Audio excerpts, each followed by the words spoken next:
person, please don't forget to subscribe and like my video. So another day, another room tour here at Japan. So we are here now at Kensei Ueno Appa Hotel, and this is the hotel that we were staying for 5 days. So actually guys, kaya namin pinili itong hotel nito. As you can see, yun lang yung station guys. Magko-cross the street ka lang ng, yan ang yung station. So one of the reason guys na pinili namin itong hotel na to, from sa Narita Airport, isang sakay ka lang. And then paglabas mo ng hotel, ng train station, ayun na siya. Ayun na yung station. So ang sinakyan namin yung Skyliner. So magkano ng ticket namin? 30 ka muna ng ticket. And then pagbili mo ng ticket sa train, kasi yung train guys na Skyliner is reserved seating yon. So bibili ka lang, but then gagamitin mo pa rin yung card. Magka-tap ka pa rin paglabas. So ayan. So eto na. So let's go guys. Samahan niyo ako sa ating room tour. So we're staying at 14th floor. Pakita ko lang yung lobby. Ito lang po sa tayo. So ayan. Yung lobby.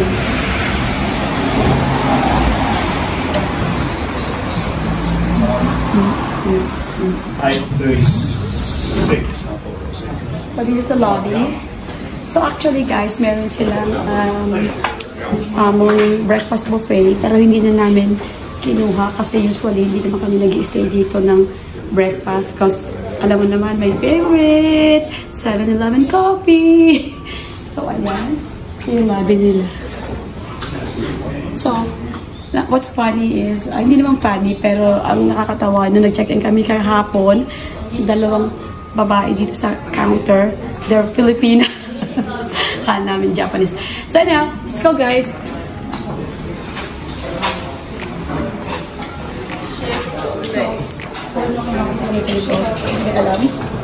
So I guess si Panda Bear still here.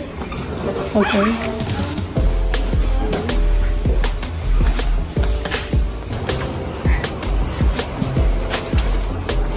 Ano yun?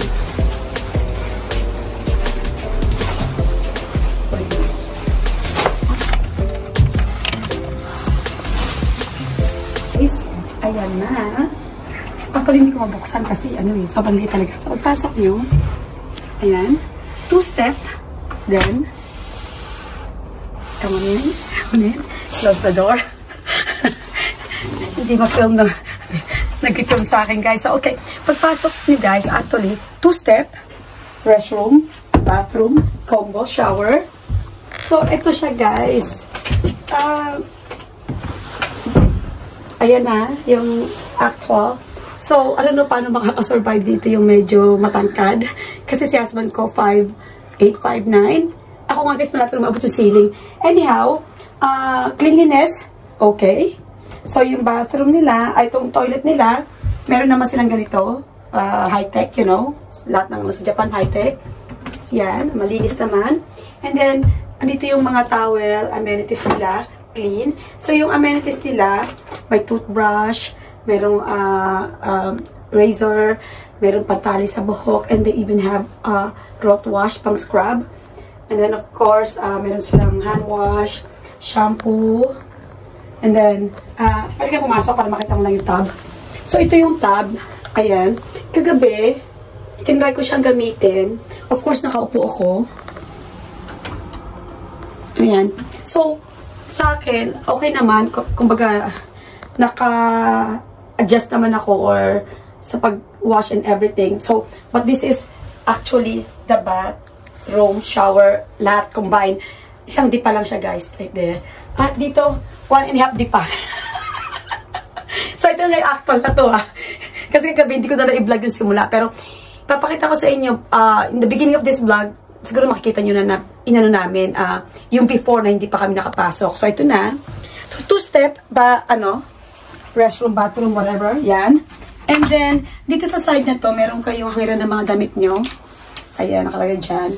So, mind nyo guys, tag-isa lang kaming suitcase ni husband. Ayan, tagsa kami ito yung suitcase ko. At yun yung sa kanya. Ayan. And then, pagpasok mo, meron naman kayong ganito. Lagayan ng maleta, yung stand. Pero, ang hirap kung, hindi mo alam kung saan mo ilalagay eh. If you put it here, hindi mo mabubuksan tong door. Hindi mo nito mabubuksan. Ito totong, pag nilagay mo naman dito, hindi naman kayo makakadaan. So anyhow, that's another story. So, it's for you to figure it out. Of course, here, tuloy-tuloy tayo. Meron silang palibre na water. Oh, I explain kami.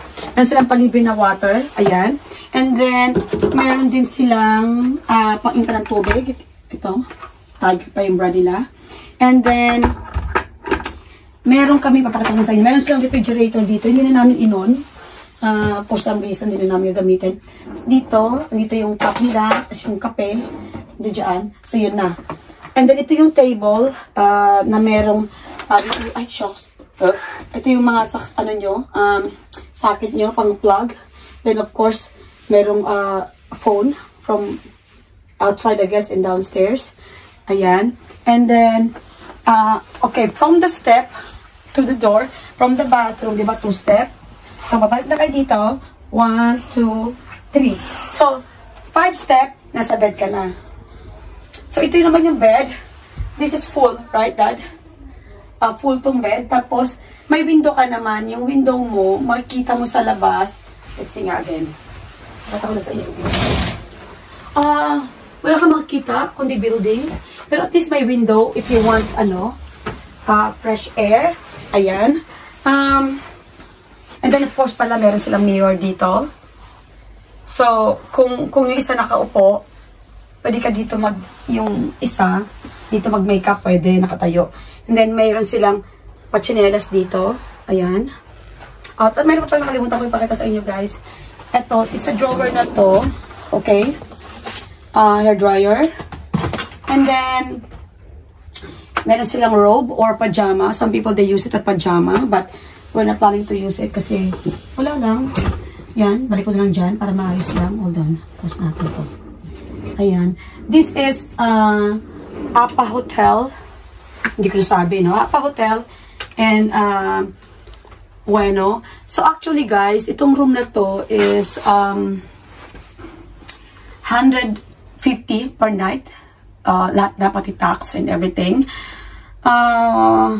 Ano ba masasabi ko? Yung bed, comfy naman. Nakatulog naman ako ng mahimbing. Ay, ito pa pala, guys. Meron silang, may pa-switch sila dito. Ayan, meron kang iba-ibang klase ng pang mobile only, tapos nightstand, and then meron silang ito, control ng air conditioning and everything. And then this one naman, meron kayong clock para makita nyo yung time. Oh, this is mine.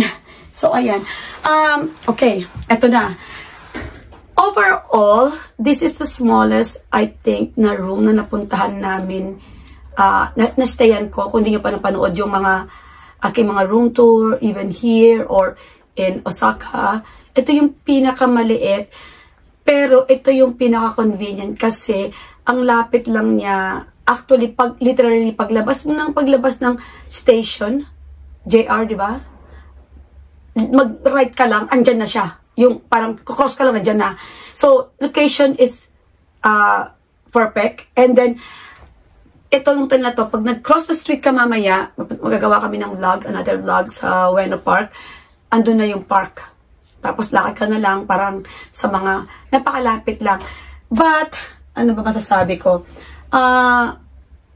Kung yung person medyo kailangan talaga, siguro itong room na to pang 1 or for 2 or for couple. Kung halimbawa katulad namin, kung kasama ko yung anak ko, whatever.